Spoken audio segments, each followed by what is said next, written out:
मंदिर के फैसले को, क्योंकि वहाँ भी मुस्लिम पक्ष को थोड़ा सा अलग हटके जमीन देने की बात है। नहीं देखिए, पोर्शन का सवाल है, थोड़ा फर्क तो है ही है, क्योंकि वो टाइटल सूट था और ये रिट पिटिशन है। यहाँ पे आपको ये बात समझने की जरूरत है कि हिंदू समाज के लोगों को टाइटल नहीं मिला है और टाइटल किसी ने मांगा भी नहीं था। हमने यहाँ पे पूजा पाठ का अधिकार मांगा था। टाइटल और जो ओनरशिप है, जो कब्जा है, जो कस्टोडियन है, वो आर्कियोलॉजिकल सर्वे ऑफ इंडिया है, पर उसके तहत उस मॉन्यूमेंट के अंदर हम जाके अपनी पूजा पाठ कर सकते हैं।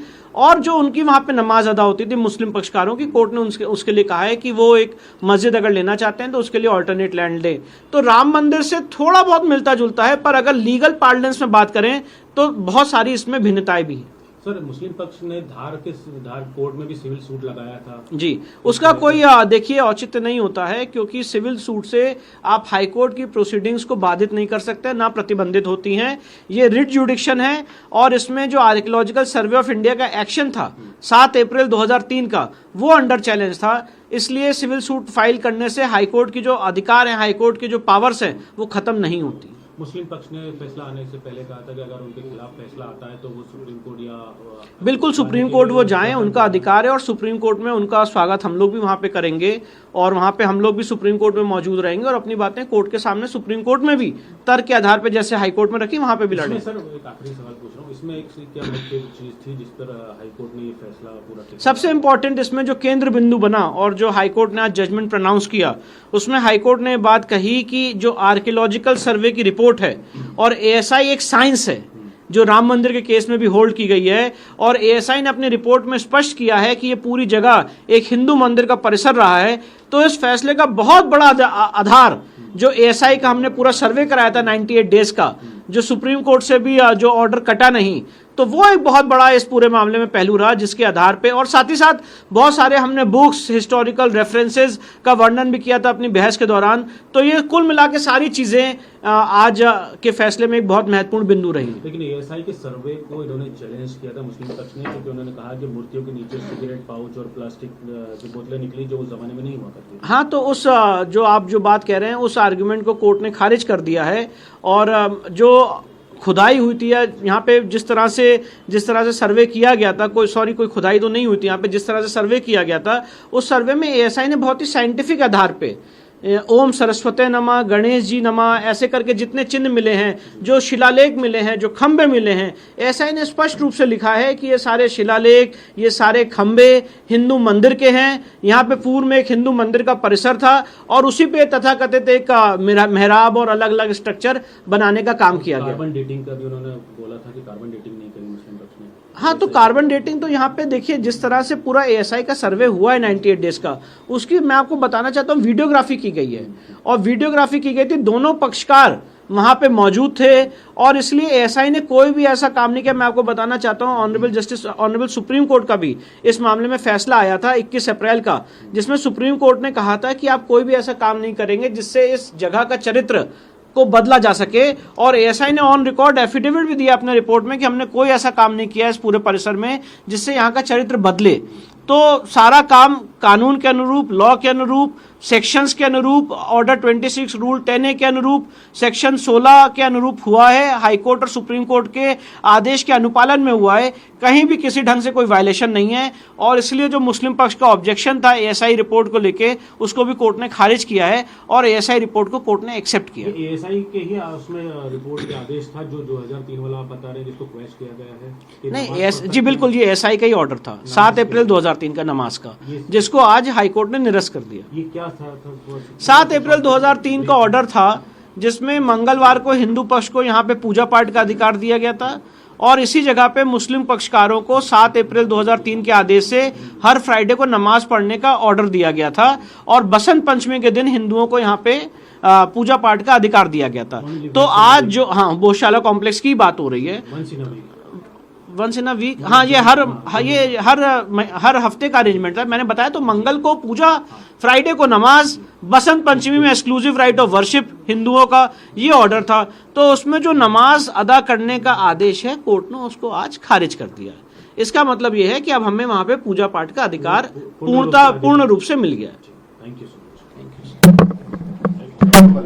फिर एक बार और स्पष्टता और हुई है इस पूरे मामले में। एएसआई के पास संपत्ति रहेगी, लेकिन आपके मन में जो ये सोच सकते हैं कि एएसआई का तो एक मंदिर रायसेन में है जहाँ उमा भारती जी पूजा करने पहुंची थी तो मना कर दिया गया उनको, लेकिन यहाँ वो प्रक्रिया नहीं है, क्योंकि यहाँ न्यायालय ने स्पष्ट रूप से कहा है कि यहाँ पूजा प्रतिदिन की जा सकती है। इसको अब ये बहुत साफ है, यानी उस पर अधिकार एएसआई का ही रहेगा। एएसआई ही उसके संरक्षण और उसके डेवलपमेंट की एजेंसी रहेगी। उसके उस स्वरूप में कोई परिवर्तन नहीं है कि आप यहाँ पर किसी संगठन को देखेंगे। चलिए, हमारे साथ जुड़ गए हैं, बहुत और इस चीज़ को क्लियर करेंगे। अविरल विकास खरे जी हमारे साथ जुड़ गए हैं, एडवोकेट जो एएसआई के अधिवक्ता हैं। बहुत स्वागत करता हूं आपका खरे साहब। थोड़ा सा इस पर रोशनी और डालिए इस, क्योंकि एक जो बात ये समझ आ रही है कि एएसआई ही इसका संरक्षण करेगा। क्या न्यायालय ने यह भी कहा है कि प्रतिदिन हिंदू पक्ष को पूजा की अनुमति है और अब शुक्रवार को नमाज नहीं होगी? जी देखिए, जहाँ तक कि संरक्षण की बात है, क्योंकि ये एक प्रोटेक्टेड मॉन्यूमेंट है और जैसे कि अन्य प्रोटेक्टेड मॉन्यूमेंट होते हैं, उन सभी प्रोटेक्टेड मॉन्यूमेंट्स का भारत में संरक्षण एएसआई ही करता है। जो संरक्षण में उसमें कंजर्वेशन प्रिजर्वेशन भी इंक्लूडेड होता है और एक तरह से माना जाए कि एएसआई की कस्टडी और कंट्रोल में ही रहती है ये साइट। अब उस पर क्या अधिकार रहेंगे नहीं रहेंगे, ये एक बार पूरी तरह से आदेश को पढ़ने के बाद सही तरह से बता पाएंगे। लेकिन हाँ, ये बात है क्योंकि उसमें उस साइट पर जो है पूर्व में एक वहाँ पर भोजशाला मानी गई है और हिंदू धर्म के संस्कृत की लर्निंग वहाँ दी जाती थी, ये मानी गई है। इस वजह से जो 2003 में जो एक एएसआई का ऑर्डर था जहाँ पे शुक्रवार को नमाज पढ़ने की परमिशन दी गई थी, उसको मॉडिफाई किया गया है और इसका जो पूरा अधिकार है वो किस तरह से अब आएगा सामने, ये आदेश के बाद ही क्लियर हो पाएगा। आदेश पूरी तरह से पढ़ने पर ही इसको बता पाना सही रहेगा। खरे साहब, ये भी स्पष्ट करें ज़रा, क्योंकि आप एएसआई के अधिवक्ता हैं तो आपके पास इसकी स्पष्टता क्लैरिटी बहुत अच्छे से होगी कि इसके लिए न्यायालय ने जिस शब्द का प्रयोग किया है मंदिर परिसर है ये, और जैसा भोजशाला से स्पष्ट होता है कि यहाँ संस्कृत की शिक्षण व्यवस्था होती थी, यानी जो विद्यार्थी थे वो संस्कृत सीखते थे और संस्कृत वाग्देवी हमारी अधिष्ठात्री सनातन में देवी मानी जाती हैं, सरस्वती माँ। तो ये मंदिर नहीं, मंदिर परिसर है, इसको थोड़ा स्पष्ट करिए। देखिए, जो मंदिर परिसर और किस टर्मिनोलॉजी को किस तरह से कोर्ट ने यूज़ किया है, इसके लिए मेरा आग्रह ये सभी से रहेगा कि एक बार आदेश का पूरा अध्ययन करने के, जो आने वाला होगा उसका अध्ययन करके बताना ज़्यादा बेहतर होगा, क्योंकि किस तरह से उस साइट को कोर्ट ने समझाया है और उस पर जुड़े हुए उन्होंने अधिकारियों को किस तरह से फिर उसकी व्याख्या की है, वो कोर्ट के आदेश के बाद ही जो है क्लियर करना ज़्यादा बेहतर रहेगा। इतिहास के पन्ने हम पलटते हैं तो भोज और शाला, इनका अगर हम संधि विच्छेद करें तो भोज राजा भोज से जुड़ती है और शाला स्कूल से जुड़ती है, यानी यहाँ संस्कृत के विद्यार्थियों का प्रशिक्षण होता था, शिक्षण का कार्य होता था। तो ये मंदिर के तौर पर नहीं, एक मंदिर परिसर के तौर पर इसे देखा जा सकता है। मैं इसे एक कानूनी अधिवक्ता नहीं, एक सामान्य एएसआई के एक्सपर्ट के तौर पर अगर आपसे राय लेना चाहूँ तो। बिल्कुल सही बात है। देखिए, भोज से ये राजा भोज के समय परमारा डायनेस्टी में बनाया गया था, तो जो भोज शब्द है वो वहाँ से आया है। और शाला, जैसा कि आपने कहा, एक लर्निंग सेंटर इसको कह सकते हैं, वो माना जाता था। भोजशाला जो है, राजा भोज ने इस तरह की और भी कई शालाएं बनवाई थी और लर्निंग सेंटर माना जाता था उस समय के परमार डायनेस्टी। और बिल्कुल आपकी बात ठीक है कि वहाँ पर लर्निंग जो थी, संस्कृत की लर्निंग तो दी जाती थी, ये तो जो है रिपोर्ट में क्लियर है। अब जो कोर्ट के आदेश में उसको किस तरह से देखा गया है, ये एक बार अभी देखना शेष है। एक और प्रश्न है अविरल जी, वो प्रश्न ये है कि क्या इसके स्वरूप को, यानी इसका जो स्वामित्व अभी एएसआई के पास है, ऐसा भी कोई इंटेंटफुल कोई आपने पिटीशन देखी है या आ सकती है जो भविष्य में ये मांग करे कि इसका स्वामित्व बदल दीजिए, अब ये एएसआई के पास नहीं दीजिए, जब इसे मंदिर परिसर मान लिया गया है तो इसे एक स्वतंत्र मंदिर परिसर के विकास के लिए किसी संगठन को सौंप दिया जाए? नहीं, देखिए यही अंतर होता है, जब कोई प्रोटेक्टेड मॉन्यूमेंट होता है तो उसके लिए एक अलग विधि बनी हुई है, उसके लिए एक्ट बना हुआ है और उस विधि अनुसार जो प्रोटेक्टेड मॉन्यूमेंट, जैसा कि कोर्ट ने यहाँ पर होल्ड किया है कि एक प्रोटेक्टेड मॉन्यूमेंट है भोजशाला और 1904 से प्रोटेक्टेड मॉन्यूमेंट है, इसलिए जब तक वो कानून में उसकी इजाज़त नहीं है तब तक ऐसा कुछ मुझे नहीं लगता कि इस तरह का अधिकार जो है पुष्टि उसकी की जाएगी। लेकिन जो प्रोटेक्टेड मॉन्यूमेंट के ऊपर प्रावधान लगते हैं उसी प्रावधान अनुसार ये गवर्न होगा। क्या ऐसा कोई प्रेसिडेंस आपके सामने है देश में जहां एएसआई संरक्षित किसी स्मारक को बाद में उसका स्वामित्व एएसआई से लेकर किसी संगठन को दिया गया हो, आज़ादी के बाद से लेकर अब तक? नहीं, इसमें मेरी जानकारी में तो नहीं है। इसके मैं आपको पूरी तरह से, क्योंकि इस पर बहुत ज़्यादा हमारी स्टडी नहीं हुई है, क्योंकि हमारा जो केस था वो इस साइड को ही लेकर था और इस साइड पर जो प्रोटेक्टेड मॉन्यूमेंट का स्टेटस है उसकी पुष्टि कोर्ट ने की गई है, तो मैं इस साइड के बारे में तो आपको बता सकता हूँ। अन्य साइड के बारे में मेरे को उतनी जानकारी मैं आपको सही तरह से नहीं बता सकता हूँ। जी, बहुत शुक्रिया करूँगा अविरल जी, आपने बहुत धैर्य से और बहुत ही पेशेंस के साथ हमारे सारे प्रश्नों के उत्तर दिए। बहुत धन्यवाद आपको जी।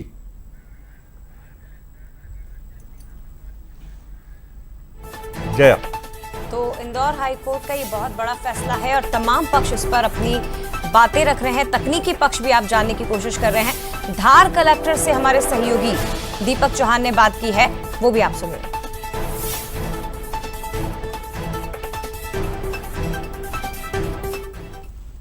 माननीय हाईकोर्ट ने एक ऐतिहासिक फैसला देते हुए पूरे भोजशाला परिसर को मंदिर करार दिया है।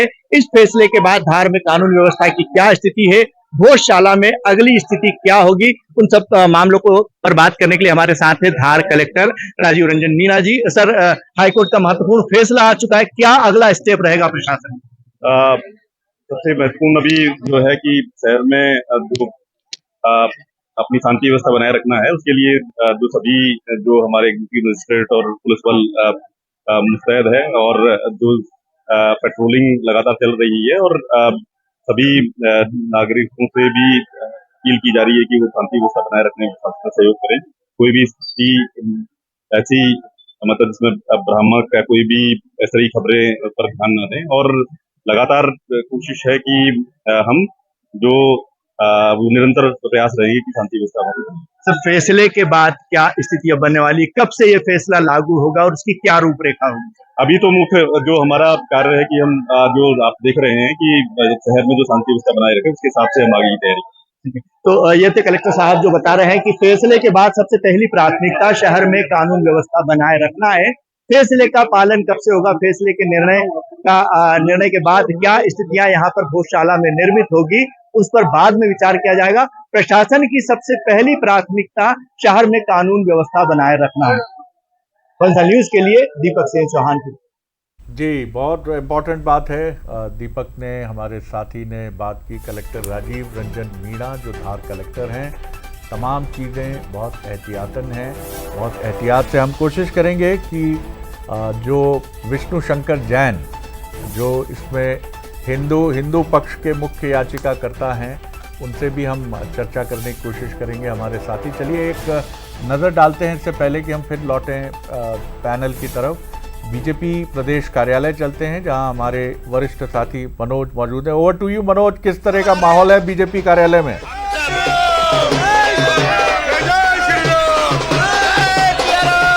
बड़ी खुशियां मना रहे हैं आप, शरद जी को समझिए। एक लंबे अरसे के बाद, बरसों से जिस क्षण की प्रतीक्षा थी कि धार की उस भोजशाला में, राजा भोज के द्वारा निर्मित भोजशाला में मां बाग देवी का मंदिर को लेकर के जो विषय चल रहा था, आज माननीय उच्च न्यायालय ने उस पर मोहर लगा दी है कि ये हिंदुओं के आराध्य मां बाग देवी का ये मंदिर है और ये मंदिर पर उसकी रहेगी और मस्जिद के लिए कोई दूसरा स्थान वो मांग सकते हैं। अब मां बाग देवी के जो लंदन में जो मूर्ति है उसके आने का भी मार्ग प्रशस्त होगा। पूरे देश में एक खुशी की लहर पूरे सनातन में है, पूरे हिंदू धर्म में है कि वास्तव में जिस बात की लड़ाई वहां के स्थानीय लोगों से लेकर के सारे लोग लड़ रहे थे कि ये मां बाग देवी का मंदिर है, हमेशा वहां को लेकर के, सरस्वती पूजन को लेकर के वहां जब विवाद होता था उस समय हिंदू पक्ष कहता था कि ये हमारे आराध्य देव का है,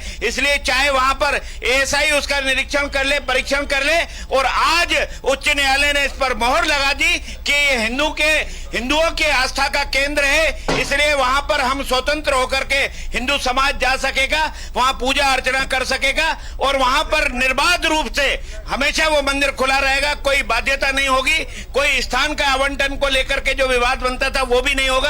इसलिए मैं सभी को, पूरे हिंदू समाज को बहुत बधाई देता हूं और इस उच्च न्यायालय के निर्णय का बहुत स्वागत करते हैं, अभिनंदन करते हैं।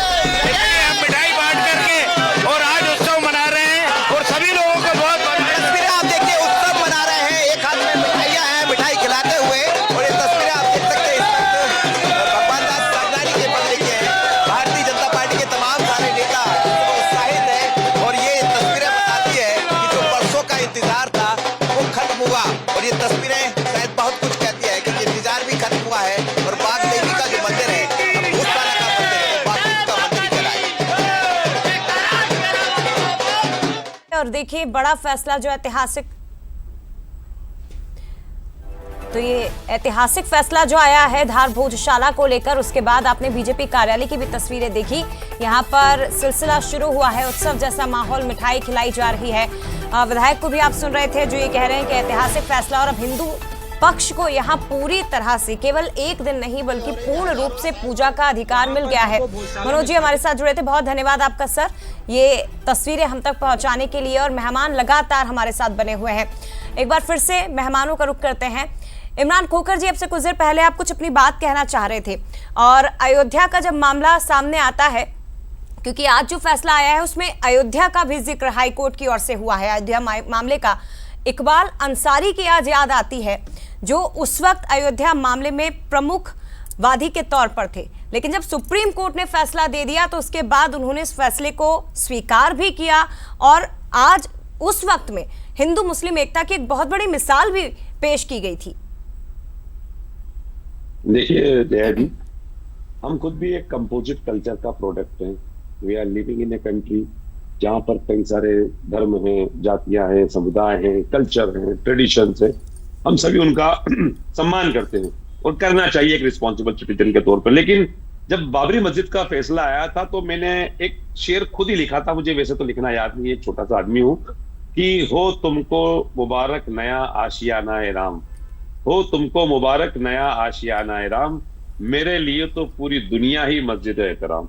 यानी आपके पक्ष में फैसला आया है, आपको मुबारकबाद, आप इस फैसले को हम एक्सेप्ट करते हैं with all due respect and with all असहमतीज। ठीक है, इस पर्टिकुलर मामले में मैं आपसे बात कहना चाह रहा था कि अभी मेरे एक साथी ने मुझे कहा कि आप जो ये बात कह रहे हैं ये हाई कोर्ट का अपमान है।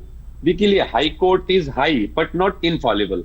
ऐसा नहीं कि हाई कोर्ट से कभी गलतियां नहीं होती। देखिए 2010 का इलाहाबाद हाई कोर्ट का फैसला देख लीजिए, उन्होंने उस जगह को, प्रेमाइसेस को तीन अलग अलग टुकड़ों में डिवाइड कर दिया था, लेकिन उस जगह को फिर वापस से सुप्रीम कोर्ट ने एक पक्ष को दिया। तो हाई कोर्ट ने 3 पक्षों में बांटकर गलती की थी। ठीक इसी तरीके से अब इस पूरे मामले को वापस समझिए कि जो एक वादी पक्ष के वकील साहब जो विष्णु शंकर जैन साहब ने बताया कि ये टाइटल डिस्प्यूट नहीं था, एक रिट पिटीशन थी। रिट पिटीशन का ये कहना था कि 7 अप्रैल 2003 को एएसआई के द्वारा जो ऑर्डर किया गया था, जिसके अंदर पूजा की भी अनुमति दी गई थी बसंत पंचमी पर और जुमे के दिन नमाज की भी अनुमति दी गई थी, लेकिन उसको ऑर्डर को यहाँ पर क्वेश्चन किया गया है। तो उस ऑर्डर को क्वेश्चन करने का मतलब जो इससे पहले का स्टेटस था वो कहाँ है? ऑल इन ऑल मुस्लिम समाज से नमाज पढ़ने की अनुमति छीनी गई। ना तो आपने टाइटल डिस्प्यूट क्लियर किया, आपको या तो कहिए कि मालिक जो है वो एएसआई नहीं है, वहां का हिंदू समाज है, या जो हिंदू फोरफ्रंट जो भी वहां पर पक्ष है उसको बताइए। एएसआई को आपने एएसआई को आप मालिक मान रहे हैं और आप फिर वापस कह रहे हैं कि नहीं साहब अकॉर्डिंग टू एएसआई हम लोग चलेंगे। तो वो जो मंदिर आप मान रहे हैं, तो मंदिर में ना तो कोई मूर्तियां भी रखी हुई है, मूर्ति रखी हुई है लंदन में। लेकिन मैं फिर निवेदन करूंगा सर प्लीज कि इस पूरे मामले को we will move to the Supreme Court और we have faith in Indian judiciary system. ठीक है, वो आपका अधिकार भी है इमरान जी, पूरा संविधान की ओर से वो पूरा अधिकार आपको दिया गया है, आपके पास है रास्ता कि आप सुप्रीम कोर्ट जा सकते हैं। रामस्वरूप जी, आपसे आखिरी सवाल, क्या इस तरह के मामले कोर्ट तक जाना जरूरी है क्या दो पक्ष, आज आप बैठ के यहाँ मंच पर हालांकि स्वीकार कर रहे हैं कि हिंदू मुस्लिम एकता की मिसाल पेश होनी चाहिए, लेकिन क्या संवाद का रास्ता नहीं निकल सकता इस तरह के विवादों में? देखिए, मैंने सबसे प्रथम में ही कहा था कि अगर भावनाओं को नहीं देखें तो साक्ष्य को देख सकते हैं। हम देख रहे हैं कि जो मूर्ति है वो किनकी है? मां सरस्वती की। तो उनकी पूजा कौन करता है? हिंदू समाज। और जहां मां सरस्वती है तो वो तो मंदिर ही कहलाएगा ना, कुछ और तो उसको बोल नहीं सकते। तो ये भावना की दृष्टि से भी और साक्ष्य की, सबूत की दृष्टि से भी सनातनियों के पक्ष में है। और एक चीज और आदरणीय शरद जी ने कही थी कि राम जी के समय अगर मुसलमान होते, मुझे लगता है कि अगर होते, वो भी लड़ाई राम जी के समय सत्य और न्याय के लिए थी। और उसके बाद भी जो हुए हैं, हम औरंगजेब के समय में ही देख लें, औरंगजेब से लड़ने के लिए छत्रपति शिवाजी महाराज के साथ या महाराणा प्रताप के साथ में भी मुसलमान थे। तो जो सत्य के साथ है, जो न्याय के, मानवता के हित में, वो सदैव अच्छे लोगों के साथ रहे हैं। और इसमें अब हम ये कहें कि जातिगत, तो मुझे लगता है जेहादी उन्माद, मजहबी कट्टरता के खिलाफ छत्रपति शिवाजी का युद्ध था, महाराणा प्रताप का, अपने राष्ट्र के लिए, अपने समाज के लिए और मानवता के लिए। तो हर एक व्यक्ति मानवता के लिए खड़ा रहे और खड़ा होना चाहिए, ऐसा मैं मानता हूँ। बहुत अच्छी और बात यहाँ कही भाव, आपने, आचार्य जी, भाव और साक्ष्य दोनों हिंदू समाज के बहुत गहरी बात समर्थन में है। बहुत अच्छी बात की, बहुत अच्छी बात। आलोक जी, कंक्लूडिंग रिमार्क आपका। देखिए, इस मध्य प्रदेश उच्च न्यायालय के फैसले को एक व्यापक दृष्टि से भी देखना होगा और समझना होगा।